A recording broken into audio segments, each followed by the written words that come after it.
Welcome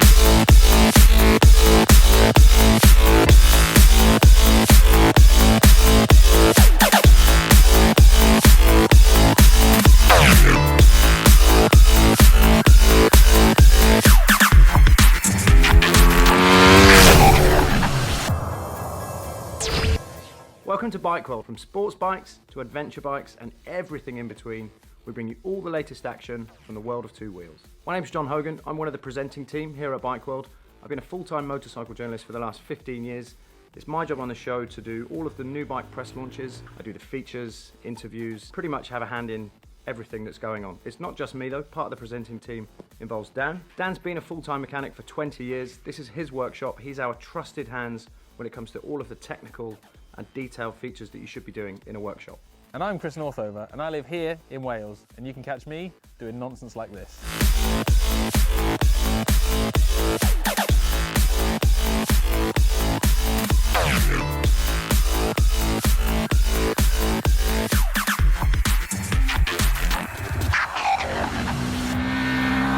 Welcome to the Bike World Advanced Track Day Guide. Now in our last track day guide, we did a beginner's track day. We talked about what it's like to do your very first track day. This guide is aimed at those who are a little bit more hooked into the track day world. When you've well and truly got the bug and you're doing 5, 6, maybe even 7 track days a year, maybe some overseas ones, this guide is for you. We're going to discuss everything from tyres to tyre warmers, from motorcycles to racing leathers, from setup to brakes to how much fuel to put in your bike. We're going to try and give you a good overview of all the things you need to consider when you start taking track riding a little bit more seriously.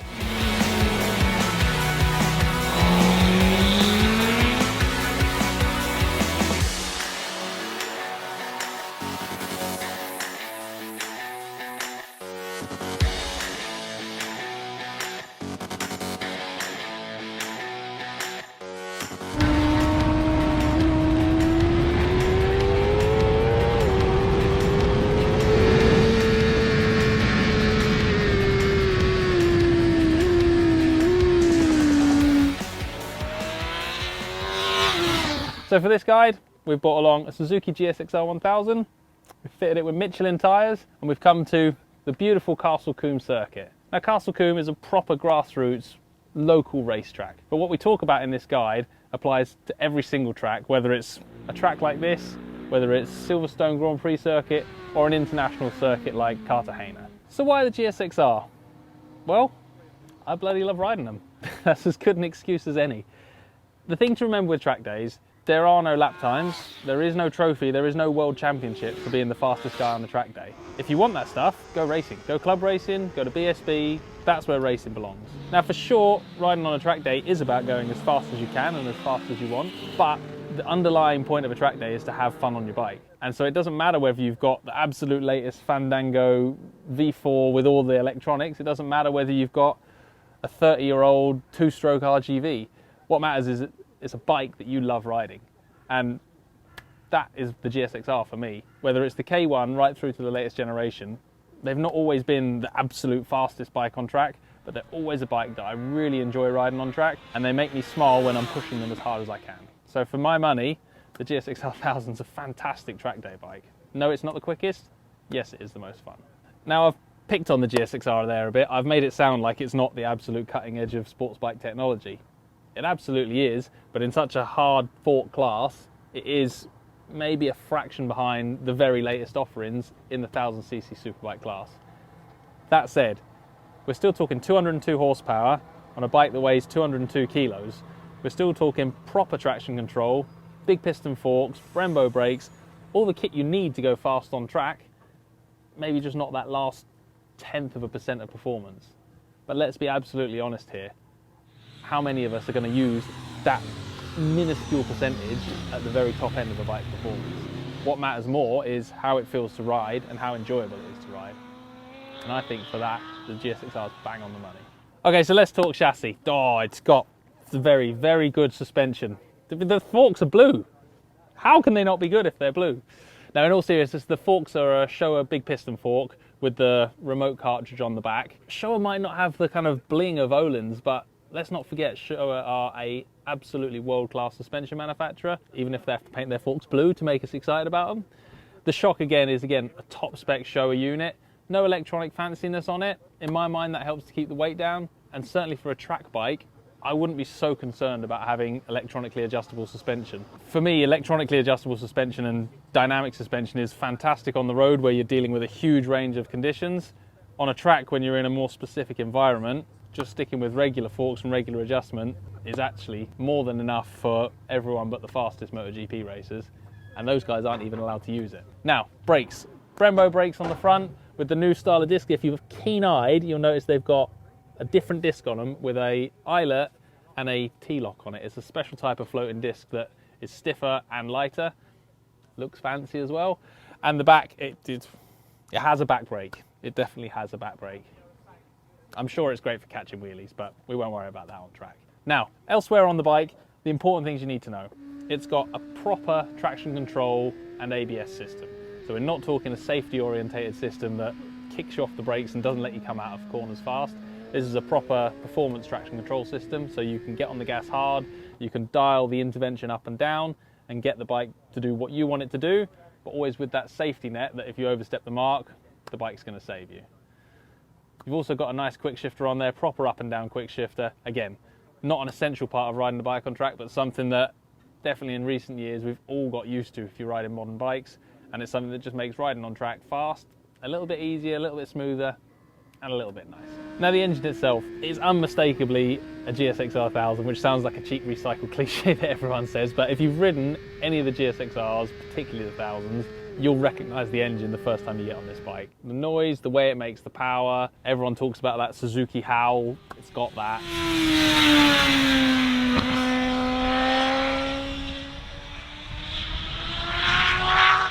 They've done some clever stuff with this one.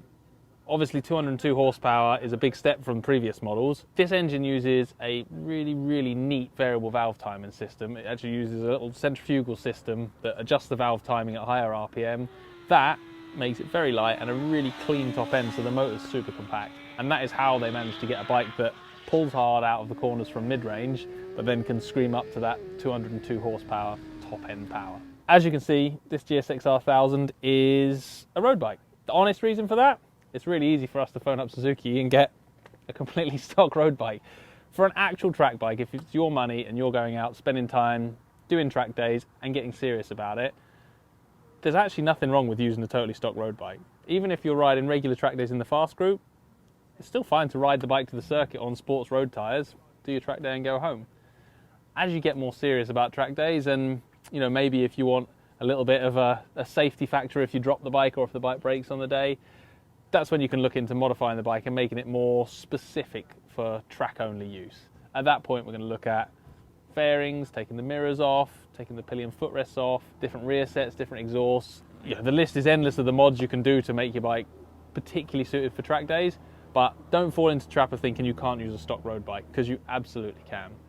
We're going to do a video in the future covering how to turn one of these into a full-on track bike, but for now, we're going to stick with the road bike, we'll tape the mirrors up, and we'll get stuck in.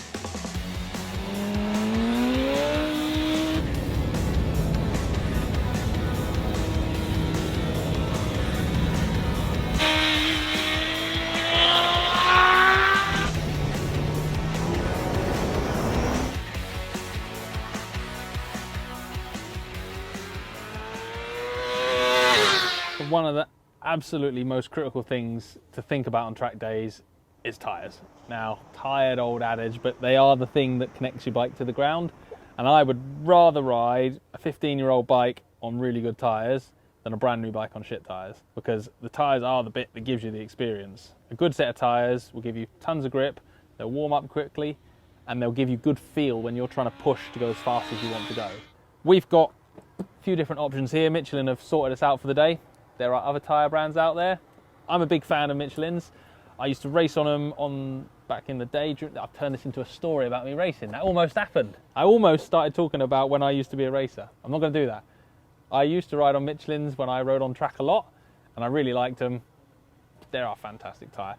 What we're more interested in today, though, is not a Michelin advert. It's actually which set of tyres is going to be best for you on track. Now, on this end, we've got these are Michelin's Power Cup 2. So this is Hypersport road tyre, if you like. Most of the tyre manufacturers will make one of these. They look like they're nearly as slick. They've got the smallest amount of tread available just to make them road legal. The point of a tyre like that is that you can still ride it on the road, which means your bike isn't just stuck as a track-only bike. The other good thing about having a tyre with a little bit of tread on is they will warm up quicker and they will hold heat better. So if you're riding on a cold day, if you're riding on a track and you haven't got tyre warmers, or if you're riding in kind of changeable conditions, that tyre is a little bit more versatile and less sensitive than a full-on slick. Now, the other end of the spectrum here, we've got Michelin's Power Slick 2. For the ultimate in grip and the ultimate in endurance for a given compounder tyre, you can't beat a slick. More rubber on the ground, more grip, less tread grooves to cut in, less tearing on the tyre, slower wear. So if you're doing tracks and you're only doing track days and you've got tyre warmers, that is a tyre to go for, because you've got the best grip you can get, you'll get the most laps you're going to get out of the tyre, and the performance is there. Now, in the middle, we have got the most wonderful looking tyre. That's a Michelin Power Rain. That is a proper wet track tyre. These are not road legal. It'd be brilliant if you could ride them on the road. These are like chewing gum. A set of these will set you back 350 odd quid. It depends, you know, there's always discounts available, but let's say 350 quid. That's a chunk of cash to have on a pair of tyres that you can only use when the weather turns bad. So again, it depends how serious you are about track days. But consider this, if you've spent, let's say 100 quid's worth of fuel to get to a track, you've spent 200 quid on your track day, you're 300 quid in, and then it rains hard. Are you going to go out on your nearly slick road tyre? Are you going to go out on your slick? Probably not. Having a set of them in your van, even if you've just got the tyres and you get the tyre guy at the track to switch them onto your wheels, that can save your day. That can mean you're still out on track, you're still riding around having fun, and you're not sat in the garage sulking about the weather. So again, there's all different levels of how much money you want to spend. In an ideal world, you have a set of the wets on a spare set of wheels. The weather turns like it's threatening to today, sling the other tyres in, and off you go. If you've never ridden on a wet circuit on proper wets, get a chance to at some point in your life. It is a treat. It's not an arcade game sticky patch. You can't go flat out like you would in the dry, but you can go bloody fast on wets in full wet conditions. You can absolutely get your knee down and you'll be able to do things that you find unbelievable in torrential rain if you put a proper wet tyre on. Key to remember, do everything you would normally do, just do it all a bit smoother.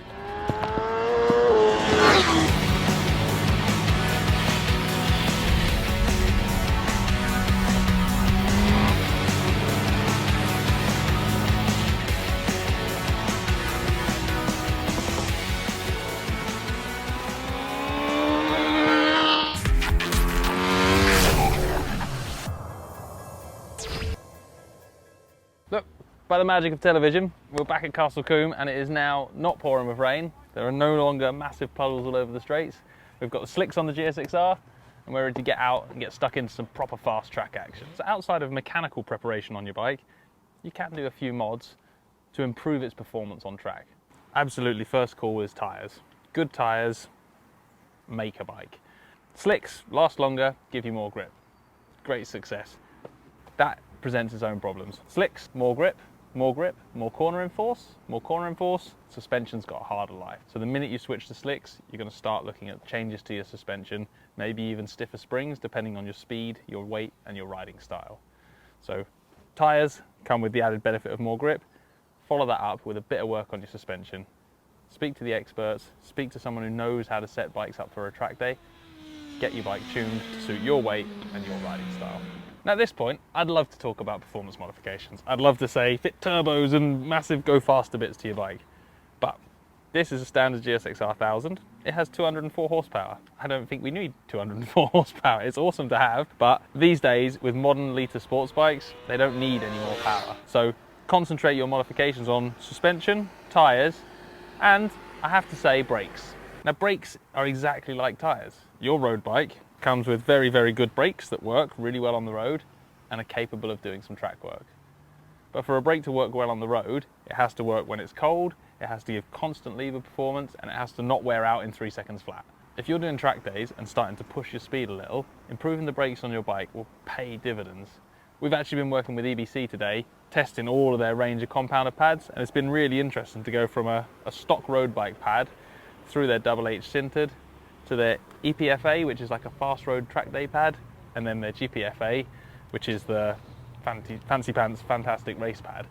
Actually doing back-to-back tests today and seeing the benefit of having race pads has made me reconsider actually what I'd put in my own bikes for track days. Better brakes mean I'm spending less effort pulling the lever and getting more stopping power and more consistent stopping power, which makes pushing for a fast lap time easier and safer.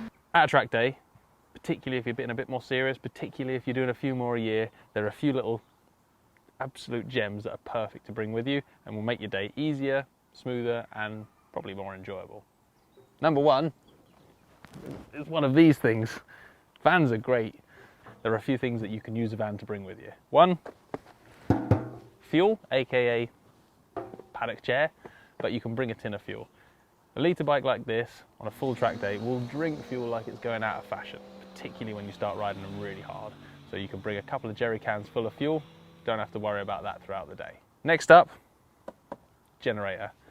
We've talked about slicks. If you're running slicks, you really need to be on tyre warmers. Slicks don't work properly until they're warm.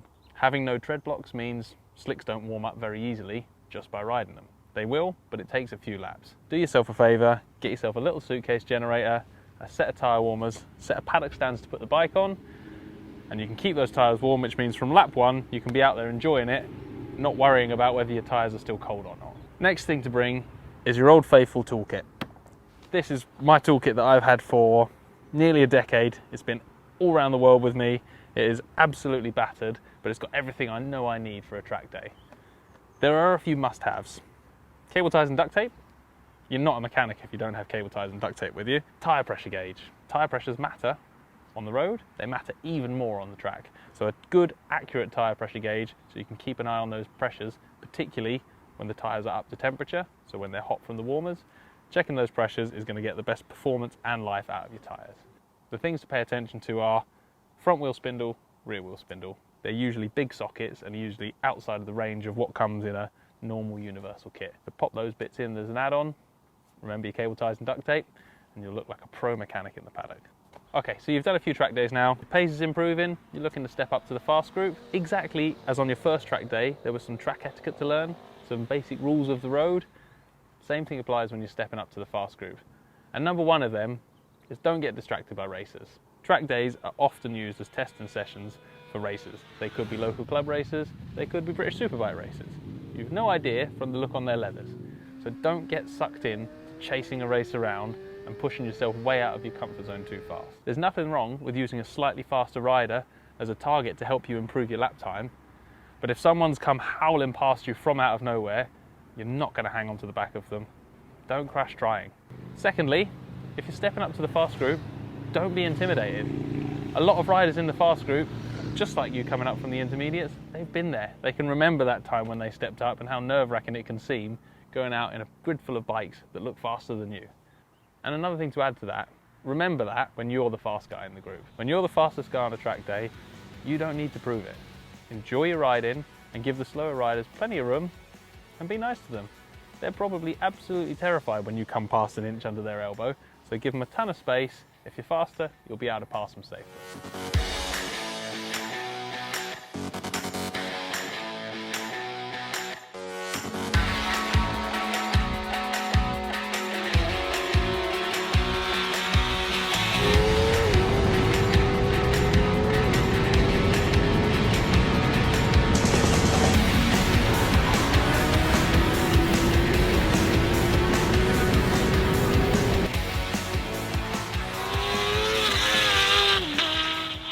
GSXRs for me have always been bikes that are fun to ride fast.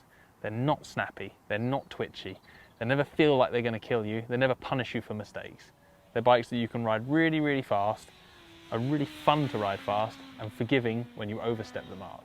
In terms of a track day bike, that's worth way more than any tenth of a lap time. One of the things I find amusing about the GSXR is in an era where everything's getting smaller and pointier and weirder, this thing is actually reassuringly large, which sounds like a polite way of saying fat. It's not fat, it's just the fact that you've got a decent sized fuel tank in front of you. There's quite a big fairing, nothing's low down and buried. Does that make it faster? Does that make me faster? Probably not, it just makes me happy. Now, this GSXR has the adjustable traction control, but the non-switchable, non-adjustable ABS. The traction control has actually been really helpful. When we rode it in the wet, I could add traction control in and have the confidence to really sit on the throttle around this bumpy Castle Combe circuit and know that it would catch the bike when it started to slide in and out of those hollows and bumps. In the dry, we dialed it back down gradually, and I ended up using the bike on traction control setting 1. That gave me a little bit of freedom for the rear tyre to move around and let me carry the wheelies and didn't immediately slam the front wheel down if I didn't get to the back brake quick enough. Would I have turned it off? Well, I tried turning it off, and to be honest, I didn't feel like I was going any faster. I was just taking more risks. So I left it on setting 1, the lowest setting, and just enjoyed having that safety net while I could hoon about having all the fun I wanted to. I did feel like I found a bit of a limit with the ABS on track. Castle Combe has a lot of hard braking zones that are rough and bumpy, particularly in some of the tighter chicanes. In those areas, how hard I could brake was limited by the ABS kicking in as the bike started to come sideways on the brakes. Did it spoil my enjoyment of the day? Not really, no. Would I have been miles faster without it? Miles faster? No. A fraction faster. I feel like I could have gone quicker than the ABS would allow. Take back to the wet track day, and it's a completely different story. Riding in the wet with the ABS, it never kicked in, but it gave me a really good feeling of comfort when I was trying to push the lever, braking through some of the wetter parts of the circuit. Everything else on the GSX-R just works. Doesn't make a song and a dance about stuff. It's not super fancy, it just works with you and makes every little bit of your riding a bit more enjoyable. The up and down bi-directional quick shifter, you can shift up without shutting the throttle and shift down without touching the clutch. That is an absolute godsend and one of the greatest inventions on motorcycles for the last 10 years. On track, shut the throttle, tap down the gears for braking. No faffing around with the clutch, the bike sorts it all out on the way into a turn. On the Suzuki, works brilliantly, never had a problem with it all day, despite some fairly clumsy gear changes as I was being bounced out of shape around this Castle Combe circuit. Is the GSX-R 1000 the greatest sports bike ever built? I don't know. Today it was, because I was on a sunny track on slicks. Whatever I would have been on, I'd have been the happiest man on earth. I think the GSX-R is an awesome track bike. It isn't the highest tech, it isn't the most powerful, it isn't the lightest. But it's a bike that every single time I ride it, and this goes for every generation of GSX-R 1000, it puts a massive smile on my face. I enjoy riding it, it's fun, it's playful, it has a character to it in the engine note and the way it rides that just makes me want to ride it more. If I had a full lineup of bikes, all of the Lita sports bikes, and I was going to a track day to razz around and do skids, this would probably be the first thing I picked over the fancier stuff from other manufacturers. If someone's looking at lap times, it'd be a different story. But if I'm going to enjoy myself, the old Suzuki is my #1 go-to bike every time. I need to put a caveat in here. I've said several times that the GSX-R is not the highest horsepower, not the lightest, not the highest tech. Let's not forget price. This model, which is the GSX-R 1000R, is 16.5 grand. Show me a Panigale you can buy for 16.5 grand. Not a brand new one, that's for sure. The base model GSX-R 1000 is just over 14. For this much performance, that is phenomenally good value. And I don't think that spending big chunks more than that will make you enjoy your track riding any more than you would on even the base model GSX-R 1000. This much horsepower for that price is freaking awesome, and a homage to Suzuki's many decades of making really good value, really good fun bikes.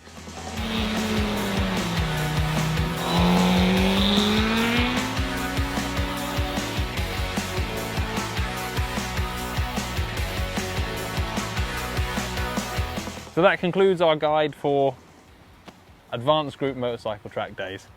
Prepare your bike carefully, look after it. Never ever think you're too good to learn or too good to attend the briefing. Get out there and enjoy going fast on your bike. Whether it's Castle Combe on a beautiful sunny afternoon like this, or Cartagena for some winter sunshine, getting a 3-day proper track session in. Riding on track is addictive, brilliant fun, and can be an awesome way to spend all of your money.